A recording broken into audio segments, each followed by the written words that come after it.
Hi అండి, welcome to our channel. ఈరోజు నేను మీకు ఒక మంచి రెసిపీ అయితే చూపించబోతున్నాను అనమాట. చాలా హెల్తీ రెసిపీ అనమాట. అదే అలసందల పులుసు అనమాట. ఈ అలసందల పులుసు చపాతీలోకి కానీ, పూరీలోకి కానీ, రైస్లోకి కానీ చాలా బాగుంటుంది అనమాట. రాగి సంగటిలోకి కానీ చాలా బాగుంటుంది. బాగుండడమే కాకుండా ఈ అలసందలు వారానికి ఒక్కసారైనా తింటే చాలా హెల్తీగా ఉంటామన్నమాట. మరి చూసేద్దామా ఎలా చేయాలో. దీనికోసం అయితే నేను ఇప్పుడు చూపిస్తున్నాను కదా, నేను ఇది వచ్చేసి వడియం అనమాట. ఇది తిరువాత దినుసులు అన్నీ కలిపి ఇలా చేస్తామన్నమాట. ఆవాలు, జీలకర్ర అవన్నీ వేయకుండా ఇది కొంచెం వేస్తే చాలిపోతుందన్నమాట. దీనికోసం అయితే ఒక 1.5 ఆనియన్ అయితే తీసుకున్నాను. ఇలా అలసందలు అయితే ఒలిచి అయితే పెట్టుకున్నాను అనమాట. ఇంకా టమాటో పేస్ట్ అయితే తీసుకున్నాను. 2 టొమాటోలను అయితే పేస్ట్గా తీసుకొనేసి అలా పక్కన పెట్టుకున్నాను అనమాట. ఇప్పుడైతే ఆయిల్ వేసుకుందాము. కుక్కర్లో చేస్తున్నాను నేను. ఒక మీడియం ఫ్లేమ్లో 2 విజిల్స్ వస్తే కనుక కూర అయిపోతుంది అనమాట. ఇప్పుడు ఆయిల్ వేసేసుకొని నేను చూపించాను కదా వడియం అండి, అది వేసుకోవాలి.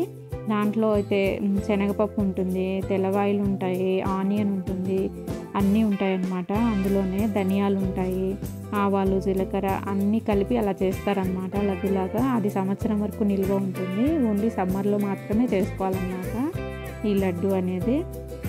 ఇప్పుడైతే అది వేగిన తర్వాత ఆనియన్స్, కొద్దిగా కరివేపాకు కూడా వేసుకున్నాము. స్మెల్ కూడా బాగా వస్తుందన్నమాట ఆ లడ్డు స్మెల్ అనేది. తిరువాత దినుసుల లడ్డు చాలా అంటే చాలా బాగుంటుంది అనమాట. అలా కొనుక్కోవడం కంటే అలా ఒక్కసారి పెట్టుకునేసి ఇలా యూజ్ చేసుకుంటే బాగా ఉంటుంది. అన్ని దాంట్లలోకి యూజ్ చేసుకోవచ్చు అనమాట. కొద్దిగా అల్లం అయితే తురిమి అయితే వేస్తున్నాను. ఇంకా వెల్లుల్లి కూడా అందులోనే ఉంటుంది వడియంలో, కాబట్టి నేనైతే ఓన్లీ అల్లం ఒకటి తురిమి అయితే వేసుకున్నాను. మీరైతే అల్లం పేస్ట్ వేసేసుకోండి, సరిపోతుంది. అలా లేని వాళ్ళు తిరువాత దినుసులు మొత్తం నేను చెప్పిన విధంగా మీకు ఏవి కావాలో అవి వేసుకోండి. ఇప్పుడైతే ఆనియన్స్ కొద్దిగా వేగిన తర్వాత మనము టొమాటో పేస్ట్ అయితే వేసుకున్నాము. 2 టొమాటోలను అయితే పేస్ట్ చేసుకున్నాం కదా, ఆ టొమాటో పేస్ట్ వేసుకొని ఇలా బాగా కలుపుకోవాలన్నమాట. నూనె పైకి తేలేంత వరకు బాగా అలా కలుపుకొనేసి మూత పెట్టేసుకున్నాము. మీడియం ఫ్లేమ్లో అయితే పెట్టుకోవాలి మంట. అలా ఒక 5 నిమిషాలు కానీ 3 నిమిషాలు కానీ అయితే పెట్టుకోండి. ఇలా బాగా నూనె అయితే బాగా పైకి తేలాలన్నమాట, అప్పుడే బాగుంటుంది.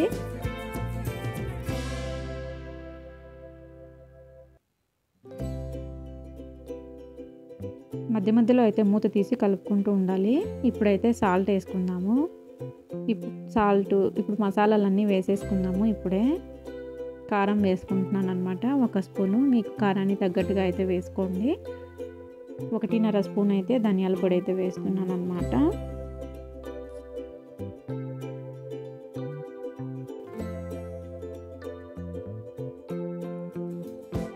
అలాగే వేరుశనగల పొడి ఉంటుంది కదా, శనక్కాయల పొడి అంటాం కదా మనము, అదైతే నేను ఒక 2 స్పూన్లమైన అయితే వేస్తున్నాను అనమాట. ఎందుకంటే పులుసు గుజ్జు గుజ్జుగా ఉంటుంది, టేస్ట్ కూడా వస్తుందన్నమాట బాగా. నేనైతే అలా 2 స్పూన్లు వేసాను. ఒక 3/4 స్పూన్ అయితే జీలకర్ర పొడి అయితే తీసుకుంటున్నాను అనమాట.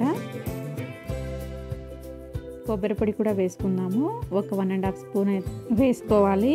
ఇలా అన్నీ వేసుకున్న తర్వాత ఇప్పుడైతే బాగా కలుపుకుందాము. ఇలా కలుపుకొనేసి కొద్దిగా వాటర్ అయితే వేసేసుకొని మనము ఈ మసాలాలన్నీ బాగా పట్టేంత వరకు, కొంచెం ఉడికేంత వరకు అయితే పెట్టేసుకుందాము. ఒక 3 నిమిషాలు అలా అయితే పెట్టుకుందాం అనమాట. మీడియం ఫ్లేమ్లోనే మూత పెట్టేసుకొని పెట్టుకుందాము. ఈ అలసందలు తినడం వలన బాగా హెల్తీగా ఉంటారనమాట. ప్రోటీన్స్ కూడా బాగా ఉంటాయి, రోగనిరోధక శక్తి కూడా బాగా పెరుగుతుందన్నమాట. అంతేకాకుండా దీంట్లో విటమిన్ ఏ, సి విటమిన్స్ కూడా బాగా ఉంటాయన్నమాట పుష్కలంగా. మలబద్ధకాన్ని కూడా తగ్గిస్తాయన్నమాట ఈ అలసందలు అయితే. వారానికి ఒక్కసారైనా అయితే తీసుకోండి. ఇలా చూడండి బాగా ఇప్పుడు వేగాయి కదా, మసాలాలన్నీ బాగా పట్టింది. ఇప్పుడైతే అలసందలు వేసుకున్నాము. మనం తీసుకున్న అలసందలు ఇలా అన్నీ తీసేసుకొనేసి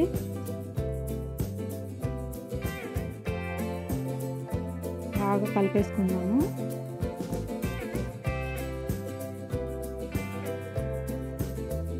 ఇలా బాగా కలుపుకొని ఈ అలసందలు కూడా కొద్దిగా అయితే ఈ మసాలాలు పట్టేంత వరకు అయితే ఉండిద్దామండి. ఒక 2 నిమిషాలు మీడియం ఫ్లేమ్లోనే ఇలా బాగా కలుపుకొనేసి మూత అయితే పెట్టేసుకుందాము. ఒక 2 నిమిషాలు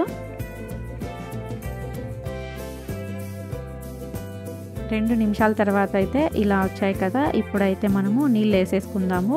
ఒక గ్లాస్ అయితే తీసుకుంటున్నాను అనమాట నేనైతే మీరు గుజ్జుగా కావాలనుకుంటే కొంచెం తగ్గించి తీసుకోండి.